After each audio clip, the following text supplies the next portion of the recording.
정부, 증시 긴급조치 권한 확보 착수, 금융위기 코로나 복귀. 금융당국이 증시를 뒤흔드는 주범으로 지목된 단일 종목 레버리지 상품을 겨냥해 긴급조치권이라는 강도 높은 카드를 꺼내 들었어요.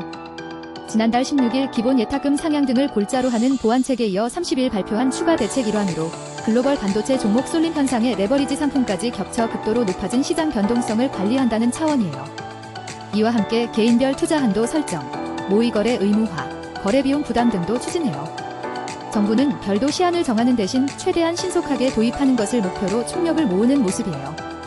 변동성 완화 배율 조정이 핵심, 거래 제한 포함 주목 2일 금융당국에 따르면 금융위원회는 긴급한 상황에서 시장 안정화 조치를 취할 법적 근거를 마련하기 위해 금융감독원과 함께 자본시장법 개정안을 마련해요. 최근 홍콩의 가변 레버리지 배율 사례를 참조했어요. 홍콩증권선물위원회는 지난달 24일 자산운용사 운용 역량에 따라 사전 기준 설정 공시 등을 거쳐 상장 레버리지 인버스 상품의 배율 조정을 허용하는 지침을 발표했어요. 우리도 별도의 법령 개정에 구애받지 않고 탄력적으로 움직일 수 있도록 법적 근거를 마련한다는 취지요. 현재 증시 변동성을 키우는 단일 종목 레버리지 상품 배율을 낮추는 방안이 핵심으로 거론돼요. 이혁원 금융위원장은 지난달 29일 정무위원회 전체 회의에서 배율을 낮출 경우 변동성 완화 측면에서는 효과가 있을 것 같다면서도 수익자 총회나 투자자 부분을 어떻게 고려할 거냐는 법안 과정에서 살펴보겠다고 말했어요. 시장 안정화나 투자자 보호 필요성이 있는 긴박한 상황이 있을 경우 현재 2배로 설정된 배율을 하향 조정할 수 있도록 반영될 수 있어요. 현행법상 수익자 이익과 관련된 것은 수익자 총회를 거쳐야 한다는 해석에 따라 정부가 적기에 대응하기 어렵다는 인식이 작용한 부분도 있어요. 수익자 총회는 출석한 수익자 의결권의 과반수와 발행된 수익증권 총좌수의 4분의 1 이상의 수로 결의해야 해요. 수익과 직결된 배율 조정 문제도 이에 해당할 여지가 있어요. 변재호 금융위원회 자본시장국장이 지난달 16일 첫 대책 브리핑에서 현실적으로 2배로 출시된 상품을 1.5배로 낮추기 위해서는 수입자 총회를 거쳐야 하는데 이는 주주총회 봐요. 더 힘들다고 말한 것도 이런 맥락이에요. 정부는 개정안의 조치 기한은 상한으로 두고 배율은 하한선을 설정하는 등 방식으로 온신의 폭을 확보하려 할 것으로 보여요. 당국은 배율 조정은 당초 상품 취지에서 벗어나는 만큼 적극 고려하지 않는 분위기였지만 홍콩에서 배율 조정 제도가 도입되고 증시가 극도로 출렁이면서 입장을 선회했어요. 일각에서는 거래 제한 또는 정지까지 포함될 수 있을지 주목해요. 일례로 금융위원회는 불공정 거래와 불법 공매도에 최대 5년의 금융투자상품 거래 제한 명령을 할 수 있도록 작년 4월 자본시장법을 개정했어요. 다만 이는 주식시장 전체를 대상으로 한다는 점에서 일부 종목을 규제 대상으로 특정하면 포괄적 조치권의 당초 취지와 괴리된다는 지적이 나올 수 있어요. 당국은 단일 종목 레버리지 상품뿐 아니라 다양한 분야와 시장 참가자를 대상으로 한 조치도 검토 중이에요.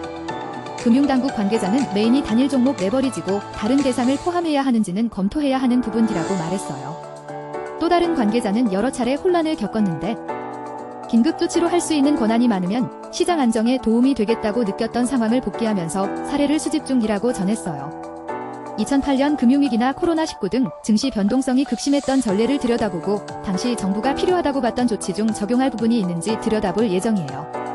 업계가 제안한 레버리지 투자 한도, 예탁금과 보완적 개념 투자 한도 설정과 모의 거래는 더 빨리 도입될 수 있을 것으로 예상돼요. 투자 한도 설정은 업계에서 먼저 제안한 것으로 전해졌어요. 각 증권사가 계좌별 단일 종목 레버리지 투자 한도를 자율적으로 시행하는데 당국은 쏠림 방지를 위해 20% 수준으로 통일하는 방안을 고려 중이에요. 증권사마요. 한도가 다르면 한도가 더 높은 곳으로 투자 수요가 몰릴 수 있기 때문이에요. 지난달 31일부터 시행한 기본 예탁금 상향 조치가 소액 투자자 진입을 염두에 뒀다면 투자 한도 설정은 거래 금액이 비교적 큰 투자자를 겨냥한 성격이 있어요. 한 당국자는 아래쪽 허들은 예탁금, 위에 실링은 투자 한도로 누르는 것이라며 서로 보완적인 개념이라고 설명했어요. 기존에 시행 중인 단일 종목 레버리지 투자자 교육이 기론에 초점을 맞췄다면 모의 거래는 실기에 가까워요. 금융당국 관계자는 선물 파생이나 공매도는 실제로 투자하기 전에 모의 거래를 하도록 만들어놨는데 이걸 레버리지 상품에도 도입한다는 것이라고 말했어요. 정부는 기존 1천만 원에서 3천만 원으로 올린 예탁금의 추가 상향도 배제하지 않고 있어요. 시스템은 이미 갖춰진 상태라 필요하다면 비교적 쉽게 도입이 가능할 것으로 보여요. 다만 3천만 원 미만 계좌가 대다수인 만큼 일정 부분 효과를 낼 것으로 보고 일단 지켜본다는 분위기요. 실제로 시행 첫날인 지난달 31일 거래 대금이 전날 4분의 1분 수준 급감했어요. 단일 종목 레버리지 16종목의 거래 대금은 약 3조 원으로 집계됐어요. 이는 전날의 4분 1, 29일의 5분의 1 수준이에요. 최근 거래 대금이 적었던 지난 27일과 28일보다도 적어요.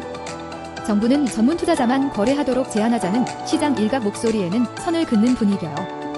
한 당국자는 공모를 통해 발행한 상품인데 전문 투자자만 거래하게 하면 상품 기본 취지에 맞지 않는다며 개인 투자자 보호에 방점을 두고 있다고 전했어요.